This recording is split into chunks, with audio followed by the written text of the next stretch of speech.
ఆనాడు 2014లో ఆంధ్రప్రదేశ్ పునర్విభజన చట్టంలోనే సీట్లు పెంచుదామనే ఆలోచన ఆ చట్టంలోనే ఉన్నది.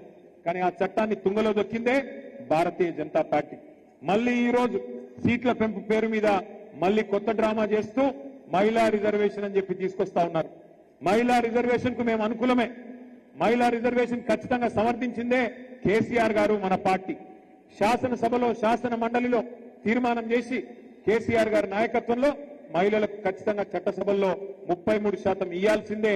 మేము ఇక్కడ మార్కెట్ కమిటీలో ఇచ్చినాం, స్థానిక సంస్థల్లో 50% ఇచ్చినాం, మీరెందుకు ఇయ్యరు అని చెప్పి శాసనసభలో శాసన మండలిలో తీర్మానం చేసి పంపిందే కేసీఆర్ ప్రభుత్వం, బీఆర్ఎస్ పార్టీ.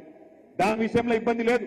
కానీ డీలిమిటేషన్ పేరు మీద దక్షిణాది రాష్ట్రాలకు, తెలంగాణకు, ఆంధ్రకు, తమిళనాడుకు, కర్ణాటకకు, కేరళకు, పాండిచ్చేరికి అన్యాయం చేస్తామంటే మాత్రం ఎట్టి పరిస్థితుల్లో ఊరుకోము. ఎట్టి పరిస్థితుల్లో బీజేపీకి సమర్థన ఇచ్చే ప్రసక్తే లేదు. ఒక్క మాట మాత్రం పక్కా, ఇవాళ 24% వాటా దక్షిణాది రాష్ట్రాలకు పార్లమెంట్ లో ఉన్నది. దాన్ని యథాతథంగా మెయింటైన్ చేయాల్సిందే. లేకపోతే మాత్రం ఎట్టి పరిస్థితుల్లో తిరుగుబాటుకు, పెద్ద ఉద్యమానికి కూడా బీఆర్ఎస్ నాయకత్వం వహిస్తుంది. అవసరమైతే కేసీఆర్ గారే ముందుండి నడిపిస్తారనే మాట కూడా నేను భారతీయ జనతా పార్టీకి, కేంద్ర ప్రభుత్వాన్ని కూడా చెప్తా